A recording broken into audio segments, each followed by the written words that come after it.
very, very persistent and recalcitrant, as my school report once said, which basically says, well, if I say yes, you'll say no, and you're just very naughty and disagree with everything. So because they just wouldn't have allowed her back. But anyway, that doesn't stop lawyers, because this is not just take no for an answer, is the Sun. But I'm afraid that's not what lawyers do, is it? Because they are paid, pro bono or otherwise, to keep going. And here is one of Begum's lawyers, a gentleman called Daniel Furner, speaking after yesterday's ruling. And in terms of legal fight, that's nowhere near over. We're not going to go into details about exactly what that means at this stage. I think what else this judgment calls out for, though, is some courage and some leadership from the Home Secretary to look at this case afresh in light of the clear and compelling factual findings that this court has made. So that was Daniel Furner, who was speaking after. Have we still got that Keir Starmer from yesterday when he was on that podcast? Can you get that out again? Because I want to follow that up. This was a story yesterday where Keir Starmer, I don't know what it is about politicians on podcasts, but when they're on podcasts, in fact, everybody. Many other destinations. And finally, when we get to the military plan, of course, we have seen in the last months increasing Russia and North Korea military cooperation, which last time I remember, North Korea was a geopolitical actor, independent geopolitical actor is no time it doesn't exist. So it is China's back door, so to say, of Chinese military presence, which is already we are observing, and if we're looking in the future. Congratulations to them, Isaac Fallon. Thank you. Let's get our business news now. Katie Silver joining us from Business Desk in Singapore. We're going to be talking South Africa, Katie. Government bailout to get the power back on track. That's right. So this is, of course, the crisis-hit state power company Exxon. Basically, it's been struggling with a huge debt, and you've got about $23 billion. And now the government says it's going to take on nearly 2/3 of this debt. And that's because we're seeing breakdowns at their power plants, causing unprecedented power cuts across the country, and that is hurting the country's economy. To give you an idea, Exxon is responsible for nearly all of South Africa's power supply, and what they say is that these aging power stations are collapsing, and that's causing delays. These financial constraints are causing delays when it comes to investing in new supplies, as well as we've seen looting at power stations there in recent times. It's hoped that the decision today by the country's treasury will help free up some money to help spend on maintenance, transmission and distribution. But we've also seen in the last 24 hours the company's chief executive step down with immediate effect. Andre de Ruyter had already quit back in December after 3 years in the post. He was due to leave next month, but he gave a pretty explosive interview on South African television over the weekend.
Rising. Bridlington, North 5, 1017, rising. Sandetti Light Vessel Automatic, North 4, 2 miles, 1013.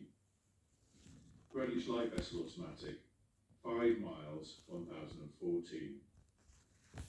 Jersey, Northwest 3, 16 miles, 1015, falling slowly. Channel Light Vessel Automatic, East, Northeast 5, 1015. Scilly Automatic, North by East 5, 16 miles, 1018, now rising. Valencia, North 3, recent rain, 15 miles, 1027, rising more slowly. Ronaldsway, North by East 4, 1022, rising more slowly. And Malin Head, North by West 3, 7 miles, 1024, now rising. Now here is the weather forecast for the inshore waters of Great Britain and Northern Ireland, valid for the following day. Occasional rain later, good, occasionally moderate later. Berwick upon Tweed to Whitby, north 4 or 5, backing west at 3 or 4, increasing 5 or 6 later, then veering northwest later, occasional rain later, good, occasionally moderate later. Whitby to Gibraltar Point, north 5 or 6, backing northwest 3 or 4, then west 4 to 6 later, showers becoming fair, then occasional rain later, good, occasionally moderate. Gibraltar Point to North Foreland, northerly 4 to 6, backing westerly 4 or 5 later, occasional rain, becoming fair for a time, good, occasionally moderate for a time. North Foreland to Selseybill, northerly 3 or 4, veering northeasterly 5 or 6, then backing northwesterly 2 or 3 later, occasional rain at first, moderate or good. Selseybill to Lyme Regis, north or northeast at 4 or 5, occasionally 6 offshore, showers at first, good. Lyme Regis to Land's End, including the Isles of Scilly, northerly or northeasterly 5 or 6, occasionally 7 at first near Isles of Scilly, decreasing 3 or 4 later in the east, showers until later, good, occasionally poor until later. Land's End to St David's Head, including the Bristol Channel, northerly or northeasterly 4 to 6, occasionally 7 at first in the west, veering northerly or northwesterly 2 to 4 later, showers at first, good, occasionally poor at first. St David's Head to Great Orme Head, including St George's Channel, north 5 or 6, decreasing 3 or 4, backing northwest 4 or 5 later, mainly fair, good. Great Orme Head to the Mull of Galloway, north 4 or 5, backing west or northwest 3 or 4, increasing 5 or 6 later, mainly fair, good. Isle of Man, north 4 or 5, backing west at 3 or 4, then veering northwest 5 or 6 later, mainly fair, good. Lochfoyle to Carlingford Loch, northerly backing westerly 3 to 5, then veering northwesterly 4 to 6 later, showers, good. Mull of Galloway to Mull of Kintyre, including the Firth of Clyde and North Channel, northerly 3 or 4, backing westerly 4 or 5, then veering northwesterly 4 to 6 later, fair, then showers, good. Mull of Kintyre to Ardnamurchan Point, northwest 2 to 4, backing west 4 to 6, then veering northwest 5 or 6 later, rain or showers, moderate or good. Ardnamurchan Point to Cape Wrath, southwesterly 3 to 5, veering westerly or northeasterly 4 to 6, occasionally 7 in the north, then at north 4 to 6 later, rain or showers, good, occasionally moderate. And finally Shetland Isles, west or southwest 3 to 5, increasing 6 to gale 8, then veering northwest 6 or 7, then north later, rain or showers, moderate or good, occasionally poor. Well, that completes the shipping bulletin, but I'll be back with the general weather forecast in just a few minutes. Done a bit, thank you. This is BBC Radio 4. It's 5:30 on Thursday, the 23rd of February. Good morning, this is News Briefing with Chris Aldry. A senior police officer in Northern Ireland is in a critical condition after being shot by masked men. Ministers have published plans for an independent regulator of men's football in England. In business, the government wants to subsidise the cost of energy for 300 companies exposed to high electricity prices. And in sport, Manchester City were held to a draw in the Champions League last night. Police in Northern Ireland say a serving officer who was shot last night by masked men in Omagh is in a critical but stable condition in hospital. The victim was off duty coaching young footballers when the attack happened. He's a senior detective who was the lead officer in several high-profile cases related to both dissident Republican violence and crime gang murders. Political leaders have strongly condemned the attack. Tom Elliott is a member of the Stormont Assembly from the Ulster Unionist Party. That's absolutely despicable. We thought we had passed this, and it throws back to many years ago whenever we were hearing of this on a regular basis, and it's just terrible, particularly in the circumstances that it was, I'm told in front of young people when he was taking a football coaching session or just ending the session. The Home Office is to scrap face-to-face.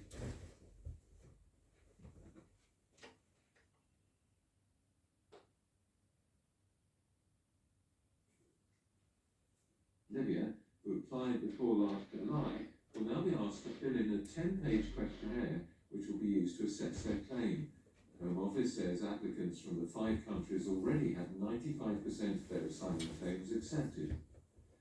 The government has confirmed it plans to establish an independent football regulator in what it describes as a radical transformation of the way the sport is run in England.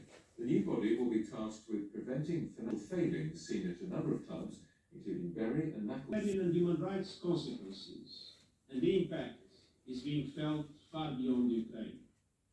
An island in North Wales has been declared one of only 16 dark sky sanctuaries in the world, and the only one in Europe. Ynys Enlli, or Bardsey Island, is protected by its mountains from artificial light coming from the mainland, making it an ideal location to see the stars at night. It's hoped the status will now attract investment to safeguard the island's uniqueness. That's the BBC News. Now time for us to look at the daytime skies with Darren Bate. Thank you very much indeed. Good morning. We've got cloudy skies to start the day across the southern half of the UK, clearer skies further north. Quite a cold start this morning in Scotland. If we look at the details first of all for Scotland, we're going to see cloud increasing from the northwest actually as the breeze picks up a west to southwesterly wind.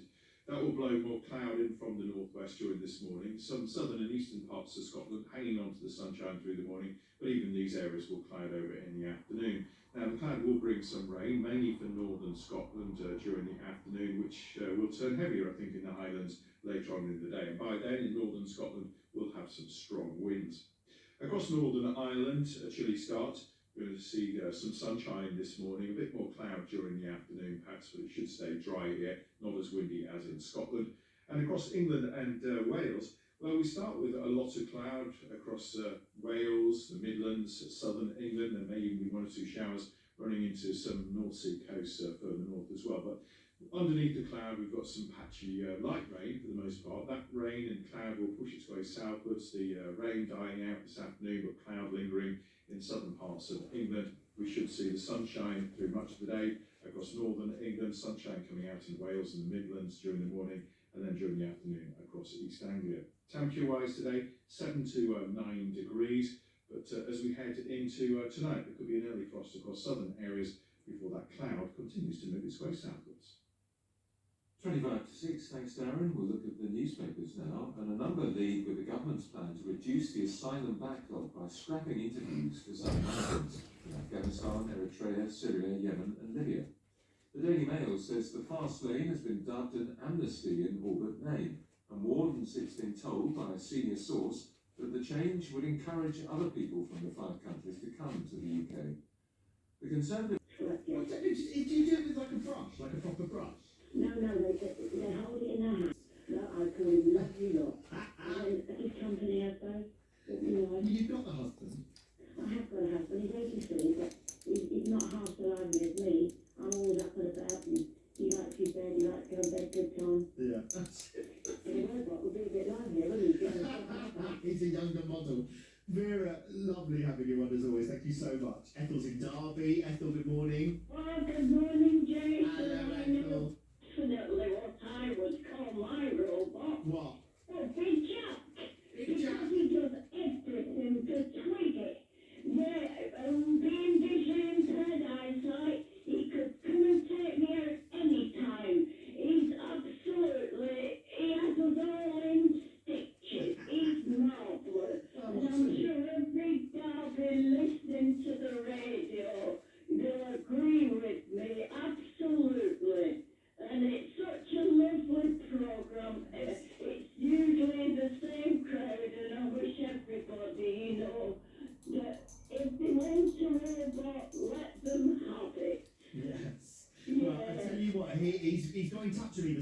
Ethel. Did you hear what he wanted to call his Rauber? Yeah, he owns toilets. What? You're right, sir. He goes and opens the toilets, you know, to new toilets. That's it. I heard this. I mean, I don't belong, Derby. I mean, that is the very height of a BBC local radio presenter, is when you get to go and open a new public toilet in Derby. I love it. Yeah, anyway, he's a great, everybody, from Radio Derby, the presenters, to the people who use the phones, you know, they're absolutely brilliant. Ethel, so are you. You're absolutely brilliant, and we just do it for you. I mean, you are the fabulous audience that we do it. Doing every bit of housework, you'll be able to drive and park any car without causing thousands of pounds worth of damage to the bodywork. Very funny, calling Crystal Palace. P.S. You think insane killer military robots isn't a thing? Well, in the Terminator movies, the autonomous system which controls the robots is called Skynet. The UK's military satellite surveillance and communication system is also called Skynet. Oh, Paul, stop it. Let's go. Oh, there's two Davids on the radio now. David in London joins us. Morning, David.